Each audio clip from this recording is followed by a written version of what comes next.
Resign करना था तो आज क्यों नहीं?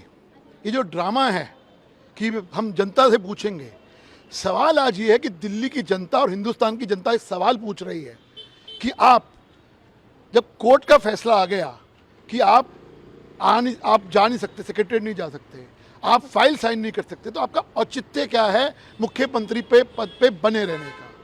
आपने जेल में थे तब आपने रिज़ाइन नहीं किया, मॉरलिटी की बातें करते हो। आज जब सुप्रीम कोर्ट ने साफ कह दिया कि आप सचिवालय नहीं जा सकते, आप फाइल साइन नहीं कर सकते, आप बेल पे मुख्यमंत्री हैं, आप एक्विटेड नहीं हुए, आप एक सजा याफ्ता, अब आप एक जो ट्रायल पे मुख्यमंत्री हैं, एक ट्रायल चल रहा है, आपको मुख्यमंत्री हो। इसलिए मेरा मानना ये है कि अगर ड्रामा जो करना था, जो आप ड्रामा कर रहे हैं कि मैं रिज़ाइन 48 घंटे के बाद जनता से पूछ के करूँगा, आप अगर सीरियस थे, आप दिल्ली की जनता की आवाज़ सुन रहे थे, तो दिल्ली की जनता तो साफ कह रही है कि आपको रिज़ाइन करना चाहिए था बहुत पहले। आज रिज़ाइन क्यों नहीं करा है, सवाल ये है कि अरविंद केजरीवाल का पीआर स्टंट है। उनको ये समझ में आ चुका है कि दिल्ली की जनता के बीच में उनकी छवि एक कट्टर ईमानदार नेता की नहीं, परंतु एक कट्टर भ्रष्टाचारी नेता की हो चुकी है। आज आम आदमी पार्टी एक कट्टर भ्रष्टाचारी पार्टी के रूप में देश भर में जानी जाती है। अपनी इस पीआर स्टंट के तहत वो अपनी खोई हुई छवि को वापस पहुंचाना चाहते हैं, परंतु दिल्ली की जनता ये पूछ रही है कि आज दिल्ली की जनता के सामने 3 बातें एस्टैब्लिश हो चुकी है। एक, अरविंद केजरीवाल जी कहते हैं कि उनका 0 बैंक बैलेंस है, तो भाई इतना बड़ा शीश महल कैसे बना लिया आपने? अरविंद केजरीवाल जी कहते हैं कि भाई मैं दिल्ली की जनता के बीच में जाऊंगा और तब तक कोई और मुख्यमंत्री मैं बनाऊंगा।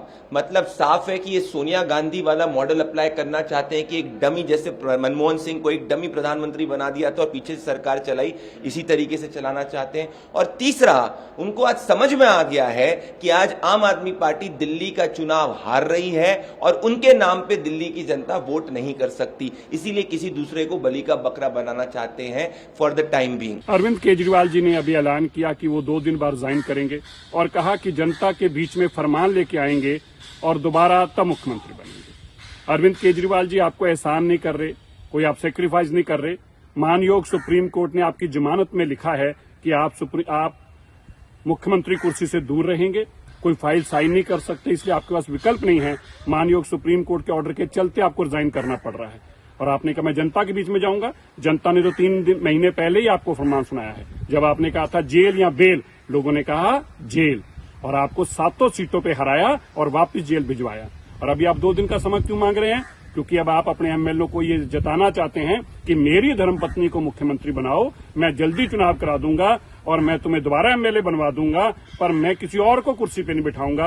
अभी सारे एमएलए को कन्विंस करने की कोशिश कर रहे हैं, मनाने की कोशिश कर रहे हैं कि इनकी धर्मपत्नी को मुख्यमंत्री के रूप में वो एक्सेप्ट करें। इसलिए अरविंद केजरीवाल जी 2 दिन का टाइम मांग रहे हैं। वो दिल्ली के लोगों पर एहसान नहीं कर चुके। एक बात स्पष्ट है, अरविंद केजरीवाल भ्रष्ट है, इसलिए मानयोग सुप्रीम कोर्ट ने कहा है आप मुख्यमंत्री की कुर्सी पर नहीं बैठ सकते, इसलिए कहा है आपको फाइल नहीं साइन कर सकते। ये देश में 75 साल में पहली बार ऐसा ऑर्डर आया है, क्योंकि सीधा मुख्यमंत्री शराब घोटाले में, नशा तस्करी में इन्वॉल्व है, इसीलिए उनको अपनी कुर्सी छोड़नी पड़ रही है। कोई एहसान नहीं कर। राजनीतिक पैंतरेबाजी के उस्ताद हैं अरविंद केजरीवाल।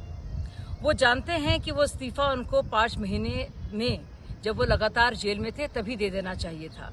लेकिन अब तो चुनाव आने वाले हैं। वो जानते हैं कि किस तरह से लोग समझ रहे हैं और रियलाइज कर रहे हैं कि जनता फैसला नहीं करेगी, कोर्ट्स करेंगे।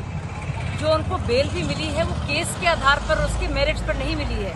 उनको बेल पर्सनल लिबर्टी आर्टिकल 21 के तहत मिली है, यानी कि ट्रायल अभी होना है। उनका जो गुनाह है या जो भी इल्जाम है वो अभी प्रूफ जल्दी ही होंगे। और वो जानते हैं कि बुरी तरह वो फंस गए हैं और ज्यादा देर तक खैर नहीं मना सकते। इसीलिए वो चाह रहे हैं कि अभी जो है त्याग पत्र दे दो, जनता के पर बात छोड़ दो। जनता तो तय करेगी नहीं कि शराब घोटाले में किस तरह से उन्होंने भ्रष्टाचार किया और कितने वो कट्टर बेईमान हैं। इसलिए जानबूझकर अब इस्तीफे की बात कर रहे हैं। जानते हैं इस हमदर्दी पाने का यही एक तरीका है। तो उसी तरह से रायता फैलाने के चक्कर में आखिरी मिनट कांग्रेस के साथ कुछ डील हो जाए ना हो, इसके चलते वो अभी से इस्तीफे की बात कर रहे हैं, जबकि इस्तीफा उन्होंने बहुत दिन पहले दे देना चाहिए था। मुझे लगता है दिल्ली के आवाम को उनकी असलियत पूरी तरह से समझ में आ चुकी है।